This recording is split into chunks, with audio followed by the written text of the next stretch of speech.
What is up, everybody? Welcome back to the channel. Welcome to another video, and welcome to the installation of a 5-inch exhaust on my Ram 2500. So the installation is done. I didn't really film anything. It's not a hard process, but I will show you and tell you what you need really quick. So simple, you guys can do it. The hardest part is just getting the old exhaust off. So, and then just lining up the new exhaust took the most time, but other than that, not a big deal. Yeah, let's jump into it. So here's the old exhaust. So you have one clamp. So this is for a filter back exhaust system. So I have a Ram 2500, it's 2014, but it has all the emission stuff still on it. And I will add the clips from before and after. The exhaust note changed just slightly. Kind of hard to hear over the engine noise, but if you pay attention to it, the new exhaust there, as you see on the truck, a little bit deeper of a tone, which is kind of what we expect from Magnaflow. So, but anyways, so you're going to need a 15 millimeter socket, wrench, whatever you want to do to unload or undo the clamps. So that nut right there is 15 millimeter. On this application, we only had the one clamp and then the one hanger. So the hanger, spray lubricant on the rubber that's on the truck. That way when you go to pull this off, it comes off nice and easy.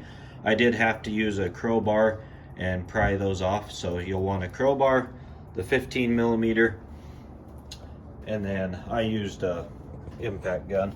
And then you'll also want a 10 millimeter for these heat shield bolts right there. There's those two, and there's two more up behind the tire.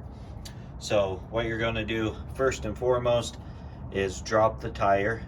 So use that right there, that little square in there. All of my stuff's under my passenger seat to drop my tire, my jack. So drop your tire down, and then once your tire's down, take off your heat shield with the 10 millimeter. And then once those two are off, then you have nice access all the way up through over your axle to start taking off your existing exhaust. But so as you can see, there's the one hanger that I told you that you need to spray some lubricant on.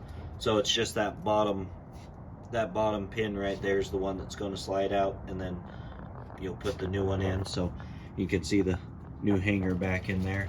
And then you have one clamp right there that holds the over axle pipe and the rear pipe assembly together. So, and you're going to want to leave all of your clamps loose, obviously, as you're fitting them together and adjusting them once you're putting on the new pipe. And then we have the second clamp that clamps your new pipe to your existing pipe right there. So it just runs from right there up over the axle and then back down to the exhaust tip. So it's all pretty simple to put on. Mine, I want that pipe slid on a little bit further. I wasn't able to get it on as far as I feel comfortable with. I mean, everything's tightened down with an impact gun. It's not gonna go anywhere. Like you can see, you know, it's not moving at all. But I feel like that should be slid on a little bit further, but I couldn't for the life of me get it on any further. So I'll take my truck to the exhaust shop and have them work their magic on it. But for an in-home driveway, little fast build, turned out really good. Yeah, pretty simple. And then the bad part that I noticed is the 5-inch is such a big pipe, it hits that heat shield. So just be prepared for that. Either leave your heat shield off or and your tire out, you know, if you feel comfortable enough that you're not going to ever need them.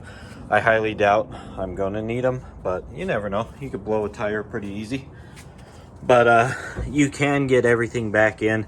They just touch. So I mean, if you're worried about them touching, leave them out. If you're not worried about them, put them back in.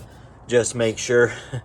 The first time I did it, I had this clamp where you tighten it down. I had it kind of up here, and then I had to take it back off and put it at the bottom. That way I could still get the tire and the heat shield back in, because with that up on the side of the exhaust, I couldn't get the heat shield on. But I was able to get the heat shield back on. I was able to get all 4 bolts back in it. As you can see, it's kind of at a little bit of an angle from where the exhaust hits it a little bit, but I mean, the tire's back in there tight. It's not going anywhere, and the exhaust is tight. So, but yeah, it's all done. Visually, it looks amazing. The sound, if you're going for sound, I would not recommend this. I don't think it makes enough of a difference to buy it if you're looking for a sound upgrade, and I'll play those clips here at the end of the video. But visually amazing, fitment amazing. As far as the process, probably took me in the neighborhood of 2 to 3 hours to get it installed. And then, yeah, like I said, sound wise, I'm not impressed, as you kind of shouldn't be, because you still have all your emissions up in front of it. And so the only place it's going to change the sound is from the filters back, which it does, just very minimally. Sorry, can't say that word this morning.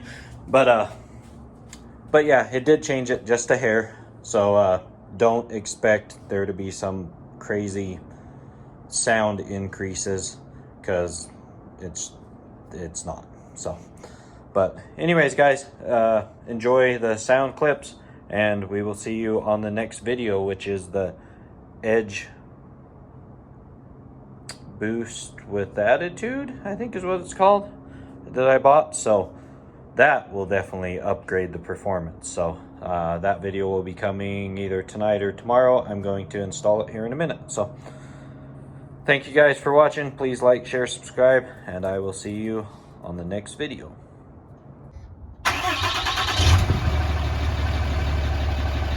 So not much sound out of the exhaust by any means.